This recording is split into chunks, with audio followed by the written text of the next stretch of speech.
Good morning student. अब आपका next chapter है काल। काल किसे कहते हैं?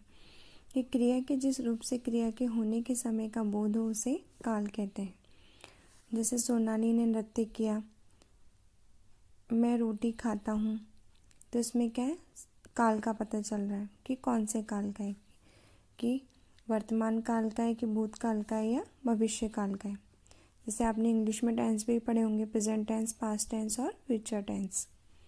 वर्तमान मीन्स प्रेजेंट टेंस और भूतकाल मीन्स पास्ट टेंस और भविष्य काल मीन्स फ्यूचर टेंस।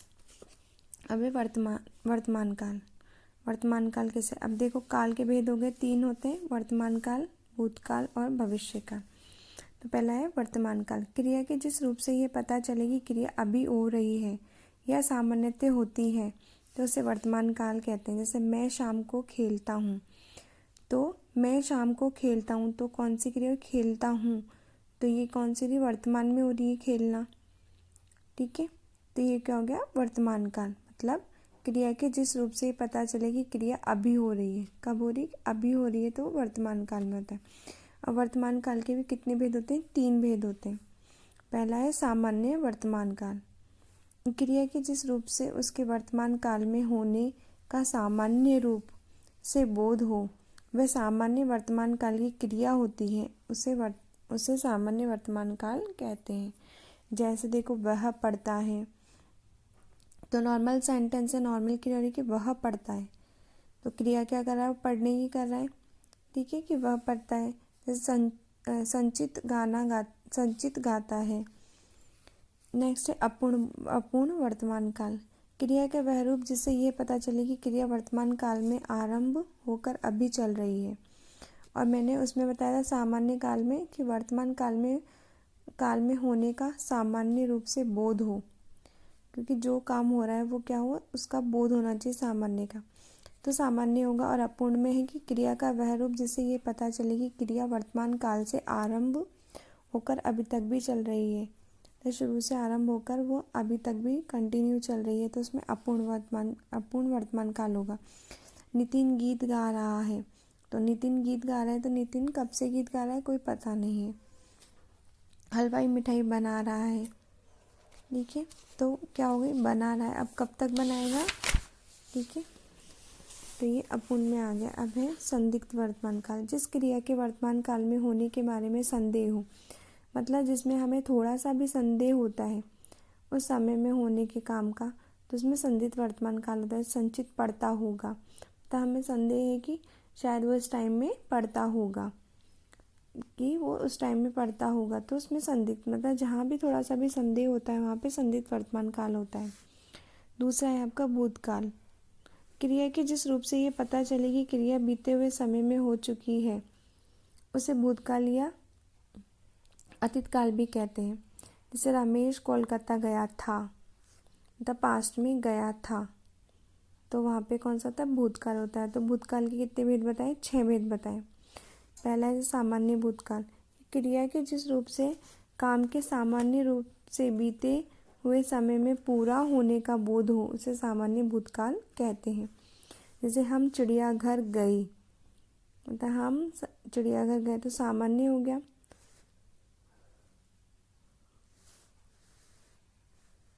दूसरा आसन्न भूत।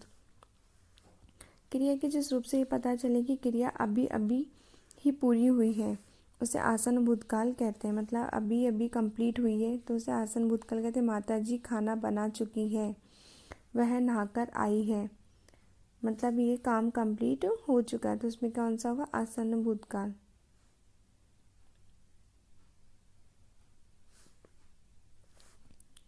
अपूर्ण भूतकाल।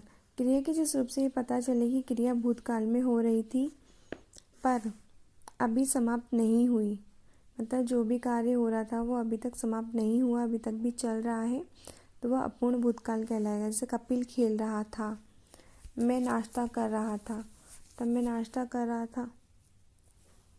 उसके बाद है पूर्ण भूत।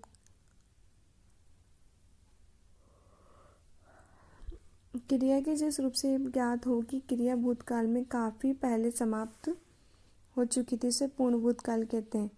जैसे शाहजहाँ ने ताजमहल बनाया था, मतलब बनाया था बहुत पहले बनाया था। तो जो भी कार्य हो वो काफ़ी समय पहले ही ख़त्म हो गया हो तो उसे पूर्ण भूतकाल कहते हैं। वर्मा जी ने पत्र लिखे थे, उसके बाद संदिग्ध भूतकाल। भूतकाल की क्रिया के रूप में उसके भूतकाल में होने के बारे में संदेह हो उसे संदिग्ध भूतकाल कहते हैं। उसकी बस छूट गई होगी, तो हमें संदेह शायद छूट गई होगी, ठीक है, अब दुकान बंद हो चुकी होगी, क्योंकि हम अनुमान लगा लेते हैं। तो जहाँ थोड़ा सा भी संदेह होता है वहाँ पर संदिग्ध भूतकाल होता है। अब हेतु मदभूत।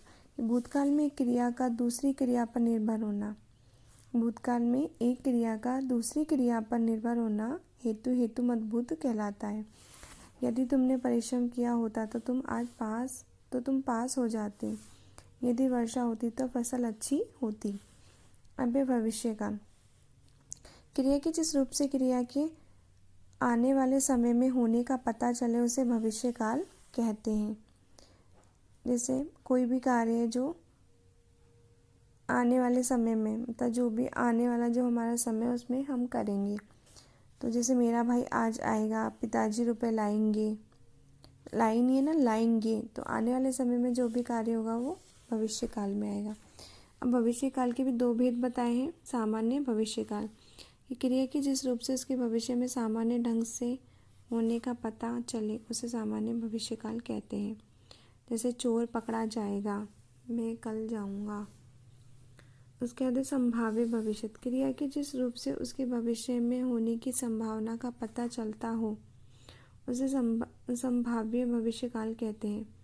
क्रिया के जिस रूप से उसके भविष्य में होने की संभावना का पता चले, शायद आज वर्षा होगी, तक कंफर्म नहीं है, शायद तुम्हें अच्छे अंक मिलेंगे।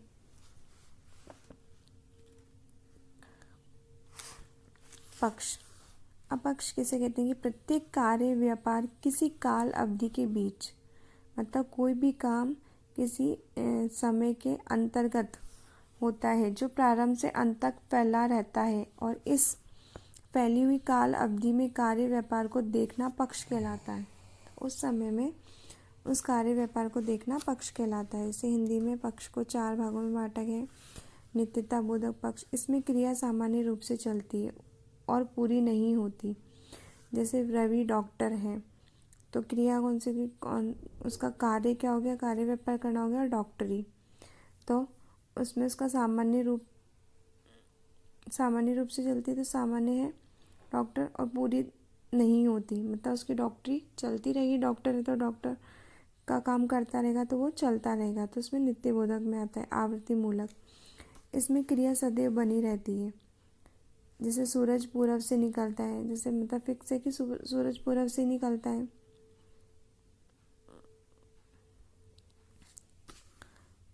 सातत्य बोधक पक्ष, इसमें उस समय का बोध होता है जब कार्य निरंतर चल रहा हो। जैसे रमेश पढ़ रहा है, गीता लिख रही है, मतलब वो काम अभी भी कंटिन्यूटी में चल रहा है, तो इसलिए सत्यता बोधक पक्ष होगा इसमें।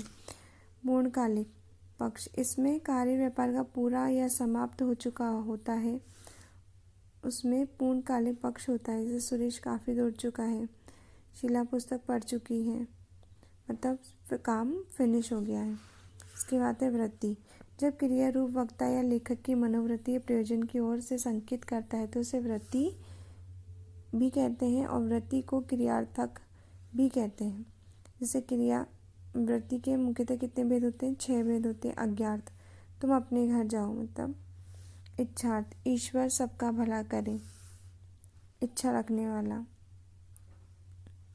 आज्ञा देने वाला। अज्ञात संभावनार्थ, संभावनार्थ का है शायद आज वर्षा ना हो, किसमें आता है, संभावना में, जिसकी संभावना हो।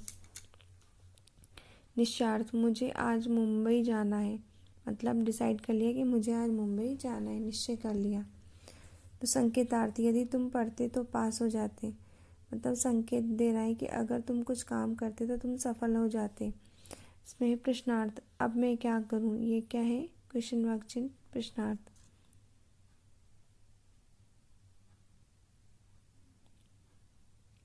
Thank you.